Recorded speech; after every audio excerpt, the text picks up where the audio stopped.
العلم هو النور الهادي والمفتاح لكل الخير من يرد الله به خيرا. الحمد لله رب العالمين والصلاة والسلام على سيد الأنبياء وأشرف المرسلين وعلى آله وصحبه أجمعين. أما بعد، باب ما جاء في كراهية الأكل من وسط الطعام. وبه قال حدثنا أبو رجاء قال حدثنا جرير عن عطاء بن السائب عن السائب عن سعيد بن جبير عن ابن عباس عن النبي صلى الله عليه وسلم قال: إن البركة تنزل وسط الطعام فكلوا من حافتيه ولا تأكلوا من وسطه. هذا حديث حسن صحيح إنما يعرف من حديث عطاء بن السائب وقد رواه شعبة والثوري من عطاء بن السائب. عنوان کا حاصل ہے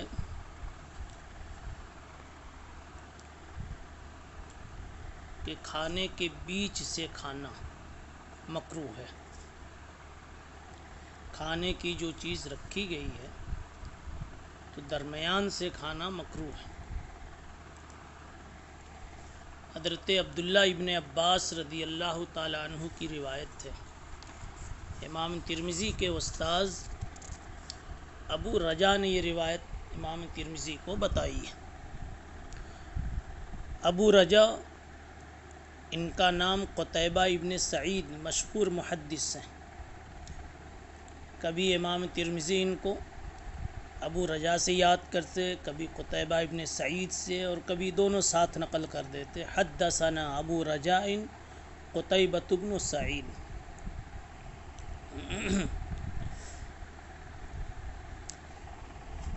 یہ لے رہے ہیں حضرت جریر سے. یہ جریر ابن عبد الحمید الضبی الرازی ہے. انہوں نے روایت لی ہے عطاء ابن السائب سے. انہوں نے اپنے والد سائب سے. عطاء ابن السائب، ان کو ابن السائب بھی کہا جاتا ہے، کوفہ کے رہنے والے ہیں. اپنے والد سائب سے، حضرت انس ابن مالک سے، عبداللہ ابن ابی اوفا اور اسی طریقے سے سعید ابن جبیر اور حضرت اکرمہ وغیرہ سے انہوں نے روایتیں لی ہیں. یہ روایت انہوں نے اپنے والد سائب سے لی. انہوں نے سعید ابن جبیر سے. انہوں نے حضرت عبداللہ ابن عباس رضی اللہ تعالی عنہ سے. سعید ابن جبیر ابن ہشام ہے. یہ بھی کوفی ہیں. فقہا میں ان کا شمار ہوتا ہے، فقہا تابعین میں.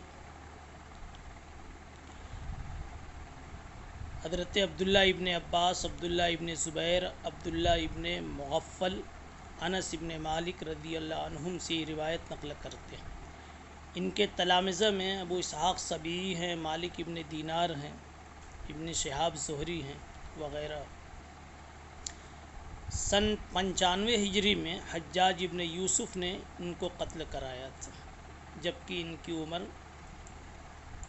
49 سال کی تھی. یہ حضرت عبداللہ ابن عباس رضی اللہ عنہ سے روایت لیتے ہیں کہ نبی پاک صلی اللہ علیہ وسلم نے ارشاد فرمایا: ان البرکۃ تنزل وسط الطعام. برکت کھانے کے بیچ میں اترتی ہے، اس لیے تم کنارے کنارے سے کھایا کرو، بیچ سے مت کھاؤ.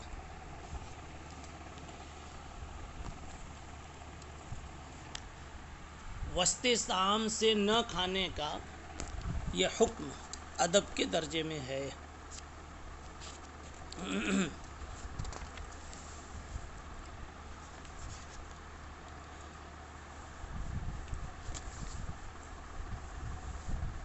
حدیث میں فرمایا گیا کہ کھانے کے درمیان میں، بیچ میں برکت نازل ہوتی ہے.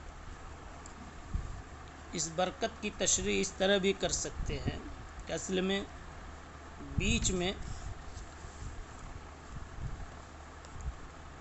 آدمی اگر کھانا شروع کر دے تو کھانے کے برتن میں بے ترتیبی اور بدمزگی کی کیفیت پیدا ہوتی ہے اور طبیعت پر گرانی ہوتی ہے۔ تو اگر دوسرے لوگ ساتھ میں بیٹھے ہیں تو ان لوگوں کو کھانے میں لطف نہیں آئے گا، کھانا ان کے لیے بابرکت ثابت نہیں ہوگا، گویا اس کے اس عمل کی وجہ سے وہ برکت زائل ہو گئی۔ اور اگر خود یہ اکیلا کھا رہا ہے تو کھانے کے بیچ میں جو کھانے کا اصل مادہ ہوتا ہے وہ اگر ختم ہو جائے پہلے تو بقیہ کھانا بے لذت سا ہو جاتا ہے، تو گویا بیچ سے کھانے سے لذت کا فقدان ہو جاتا ہے۔ یا یہ بھی سیدھا مطلب یہ ہے کہ کھانا ہر چیز میں اللہ کی طرف سے ایک برکت رکھی جاتی ہے جس سے اس شے کی منفعت تام ہوتی ہے، منفعت کثیر ہوتی ہے، اور ظاہر سی بات ہے کہ کوئی شے کہیں رکھی جائے گی تو پوری شے میں کوئی ایک جزو اس کے لیے محل ہوگی۔ تو کھانے میں برکت کا جو محل اللہ کی طرف سے اس حدیث سے سمجھ میں آیا وہ محل وسط ہے، اس لیے وسط سے نہ کھائے بلکہ کنارے کنارے سے کھائے تاکہ وہ برکت دیر تک کھانے کے آخر تک باقی رہے اور ہر لقمے میں برکت کا اثر ہو۔ اور پھر یہ برکت اس معنی کر کے ہوگی کہ کھانا جب پیٹ میں جائے گا تو بابرکت ثابت ہوگا، اس کی جو اندر کی منفعت جسمانی ہے وہ بھی ظاہر ہوگی اور جو معنوی اور روحانی برکت ہے وہ بھی ظاہر ہوگی۔ ھذا حدیث حسن صحیح انما یعرف من حدیث عطاء بن السائب، یہ واضح۔ وفی الباب عن عمر، اس باب میں حضرت عمر رضی اللہ تعالی عنہ سے بھی روایت۔ حضرت ابن عمر کی یہ روایت ابو نعیم نے حلیۃ الاولیاء میں نقل کیا اور ابن ماجہ نے اپنی سنن میں۔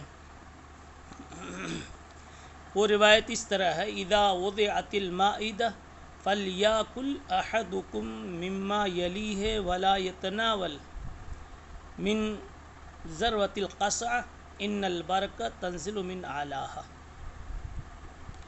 کہا کہ جب دسترخوان رکھ دیا جائے تو چاہیے کہ سامنے سے کھائے، پیالے کے بیچ سے نہ کھائے، اس لیے کہ برکت اوپر سے اترتی، کیا اس لیے کہ برکت اوپر سے آتی ہے۔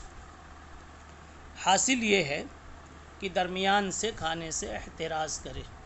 باب ما جاء فی کراہیت اکل الثوم والبصل، یہ کھانے کا ایک دوسرا ادب بتلا رہے ہیں، اور یہاں دو متضاد عنوان امام ترمذی رحمۃ اللہ علیہ نے نقل کیا، دو متباین عنوان، یہ عنوان ہے اور اس کے بعد کا عنوان اس کے متباین ہے۔ یہاں یہ ہے کہ لہسن اور پیاز کھانا مکروہ ہے، اور آگے پھر اگلے عنوان میں اس کی رخصت دی ہے۔ آپ دیکھ لیجئے نیچے اسی صفحے میں اسکرین پر، باب ما جاء فی الرخصۃ من فی اکل الثوم مطبوخا، پکے ہوئے لہسن کے کھانے کی رخصت ہے۔ تو معلوم یہ ہوا کہ لہسن کھانے نہ کھانے کے سلسلے میں آپ کو حضرت تفصیل بتا رہے ہیں احادیث کی روشنی میں۔ بہ قال حدثنا اسحاق بن منصور قال حدثنا یحیی بن سعید القطان عن ابن جریج قال حدثنا عطاء عن جابر قال قال رسول اللہ صلی اللہ علیہ وسلم من اکل من هذه قال اول مرہ الثوم ثم قال الثوم والبصل والقراص فلا يقربن في مساجدنا هذا حدیث حسن صحیح۔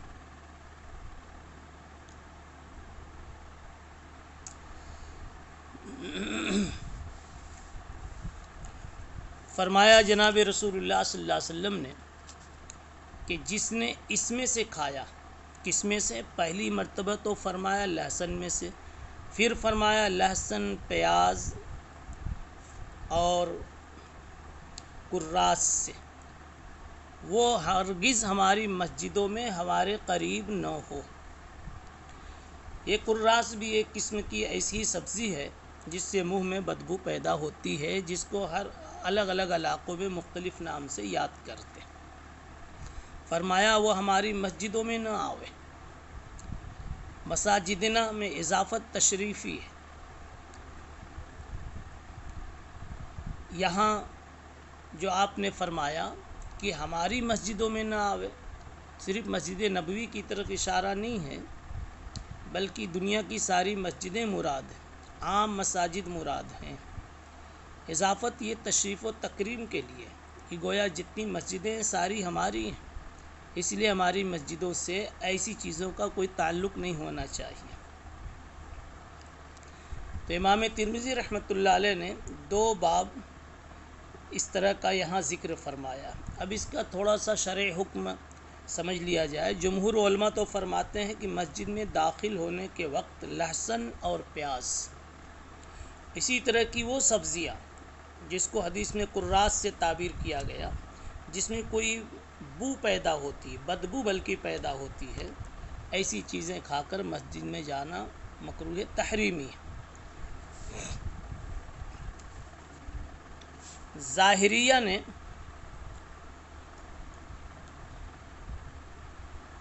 ایسی سبزیوں کا کھانا ہی حرام بتلا دیا، لیکن صحیح بات یہ ہے کہ سبزی کھانا حرام نہیں ہے، بلکہ بو زائل کرنے سے پہلے مسجد میں جانا یہ حرام ہے. ظاہریہ کے دلیل کو بھی آپ سمجھ لیجئے. ظاہریہ کہتے ہیں کہ آپ صلی اللہ علیہ وسلم نے آکل سوم و بصل کو مسجد میں آنے سے منع فرمایا.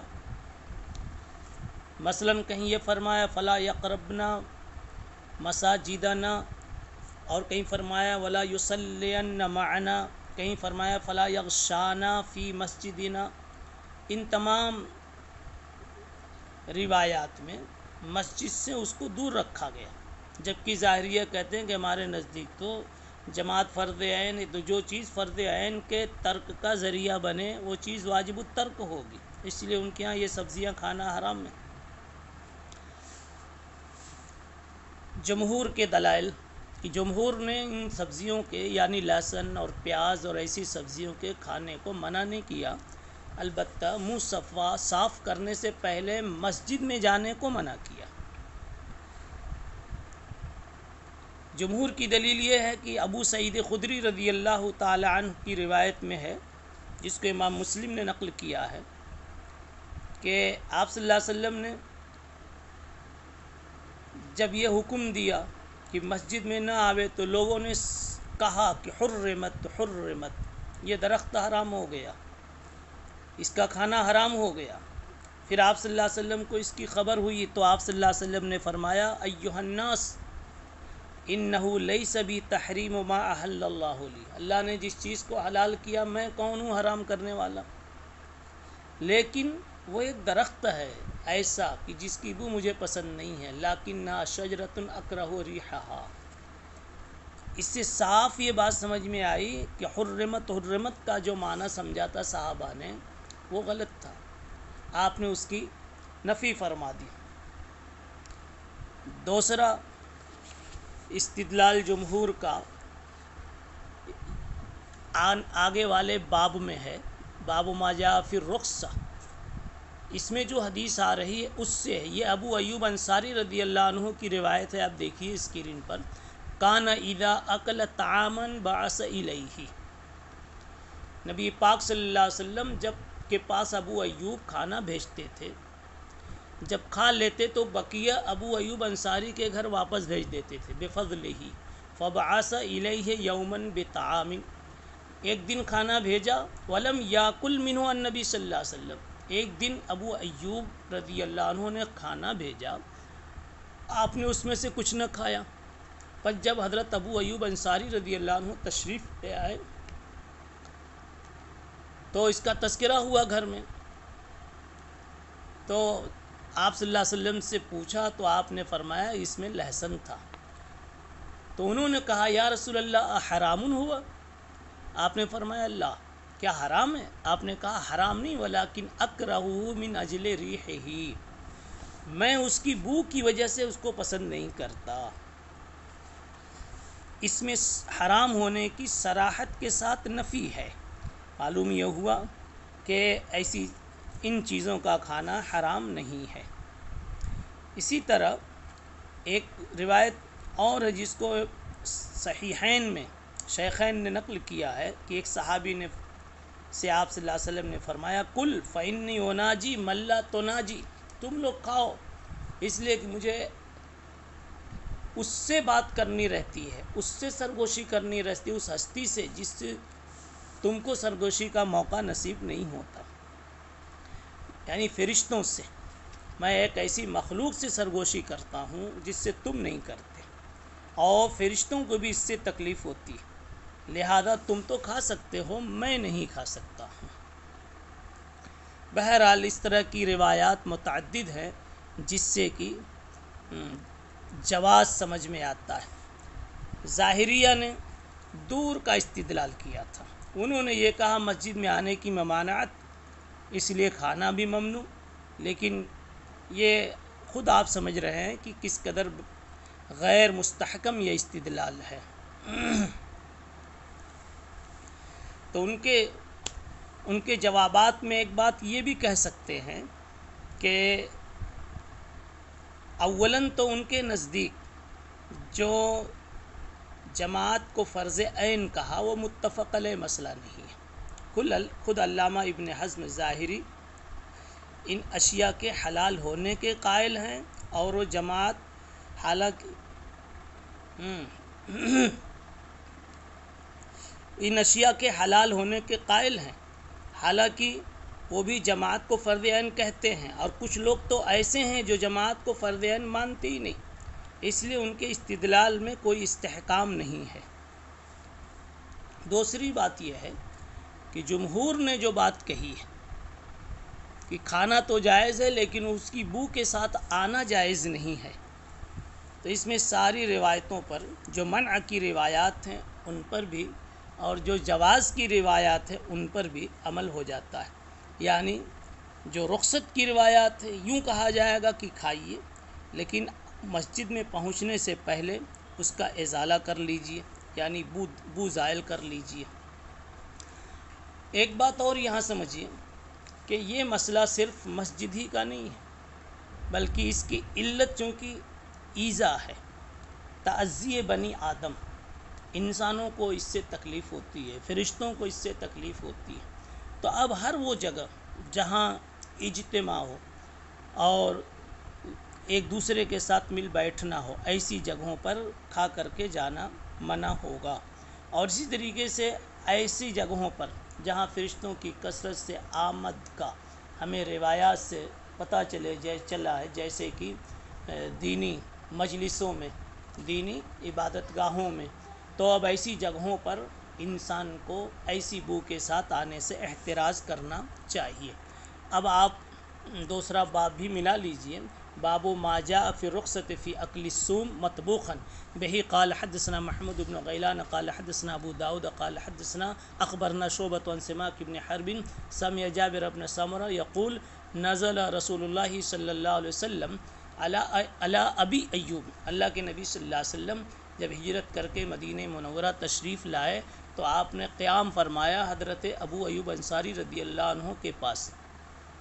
وَكَانَ إِذَا أَكَلَ طَعَامًا، یہ اس روایت کا حاصل بتلایا جا چکا، كَانَ إِذَا أَكَلَ طَعَامًا بَعَثَ إِلَيْهِ بِفَضْلِهِ فَبَعَثَ إِلَيْهِ يَوْمًا بِطَعَامٍ وَلَمْ يَأْكُلْ مِنْهُ النَّبِيُّ صلى الله عليه وسلم فَلَمَّا أَتَى أَبُو أَيُّوبَ النَّبِيَّ صلى الله عليه وسلم فذكر ذلك له فقال النبي صلى الله عليه وسلم فيه الصوم فقال يا رسول الله أحرام هو قال لا۔ یہاں حرمت کی بالکل صاف نفی ہو رہی ہے، ولكن اکرہہ من اجل ریحہ، اور نہ کھانے کی علت کا بھی بیان ہوا۔ هذا حدیث حسن صحیح۔ وبه قال حدثنا محمد بن مدویہ قال حدثنا مسدد قال حدثنا الجراح بن ملیح عن ابی اسحاق عن شریک بن حنبل علی انه قال نہی عن اکل السوم الا مطبوخا۔ حضرت علی رضی اللہ تعالی عنہ نے فرمایا کہ روکا گیا ہے کچے لہسن کے کھانے سے، روکا گیا ہے لہسن کے کھانے سے، مگر یہ کہ وہ پکا ہوا، پتہ چلا کچا منع ہے۔ اب حضرت علی سے یہ بات جو منقول ہے یہ موقوفاً بھی منقول ہے، مرفوعاً بھی موقوف ہے۔ اگر موقوفاً سمجھیں پھر بھی یہ مرفوع کے حکم میں ہے، اس لیے کہ امر غیر مدرک بالرائے، امر غیر مدرک بالقیاس مضمون پر جو حدیث مشتمل ہوتی ہے وہ مرفوع کے حکم میں ہوتی ہے۔ اسی کو آگے کہا وقد رویہ، اسی کو یوں کہا ہے نہی عن اکل السم الا مطبوخا، حضرت علی نے کہا روکا گیا، کہاں سے روکا گیا؟ یہ انداز ہوتا ہے مرفوع ہونے کی طرف اشارہ کرنے کے لیے۔ بہی قال حدثنا حناد قال حدثنا وکیع عن ابی عن ابی اسحاق عن شریک بن حنبل عن علی انه کرہ اکل السم الا مطبوخا، هذا حدیث لیس اسناده بذاک القوی، یہ حدیث مضبوط نہیں ہے اور منقول ہے شریک ابن حنبل سے نبی پاک صلی اللہ علیہ وسلم سے کے حوالے سے، لیکن مرسلاً منقول ہے۔ وبه قال حدثنا الحسن بن صباح البزار قال حدثنا سفیان بن عینۃ عن عبید اللہ ابن ابی یزید عن ابی عن ام ایوب اخبرته ان النبی صلی اللہ علیہ وسلم نزل علیہم فتکلفوا له طعاما فيه من بعض هذه البقول فكره اكله فقال لاصحابي كلوه فاني لست كاحدكم اني اخاف ان اوذي صاحبي۔ اب یہ جو روایت ہے کہ اس میں بھی وہی مضمون ہے جو اوپر حضرت ابو ایوب انصاری رضی اللہ عنہ کے حوالے سے جی روایت پیش کی گئی تھی، وہی بات اس میں بھی کہی گئی ہے کہ آپ صلی اللہ علیہ وسلم نے نہ کھانے کی وجہ بتائی۔ ھذا حدیث حسن غریب، ام ایوب کو بتا دیا کہ یہ ابو ایوب انصاری رضی اللہ عنہ کی زوجہ مکرمہ ہے۔ وبه قال حدثنا محمد بن حمید قال حدثنا زید بن حباب عن ابی خلدۃ عن ابی العالیہ قال الصوم من طیبات الرزق، ابو العالیہ نے کہا لہسن تو پاکیزہ روزی کی قبیل سے ہے۔ یہاں سے بھی صاف حلت ہی نہیں بلکہ حلت طیبہ کا پتہ چلتا ہے۔ وہ ابو خلدہ اسمہ خالد بن دینار، امام ترمذی اپنے عادت کے مطابق یہ راوی کا تعارف کرا رہے ہیں کہ ابو خلدہ جو آئے ہیں یہ اصل میں خالد ابن دینار ہیں، محدثین کے نزدیک ثقہ ہیں، انہوں نے انس ابن مالک کو پایا ہے اور ان سے سماع کیا، یعنی یہ تابعی، یہ وقد ادرک انس ابن مالک وسمع منہ، اور ان سے سماع کیا ہے تو تابعین میں سے ہوئے۔ اور ابو العالیہ کا نام رفیع ہے اور یہ رفیع الریاحی ہے۔ کہا عبد الرحمن ابن مہدی نے کان ابو خلدہ خیارا مسلمن، ابو خلدہ یہ بہترین مسلمان تھے، ابو خلدہ یہ بہترین مسلمان تھے۔ حاصل یہ ہوا دونوں باب کا کہ لہسن کھانا، پیاز کھانا، ایسی کوئی بھی بدبو والی چیز کھانا یہ منع نہیں ہے، البتہ اس کی بو کے ہوتے ہوئے مسجد میں جانا یہ منع ہے۔ سبحان اللہ بحمدہ، سبحان اللہ العظیم۔ السلام عليكم، لا تنسوا الاعجاب بالفيديو والاشتراك في القناة تشجيعا لنا لنستمر بنشر المزيد إن شاء الله.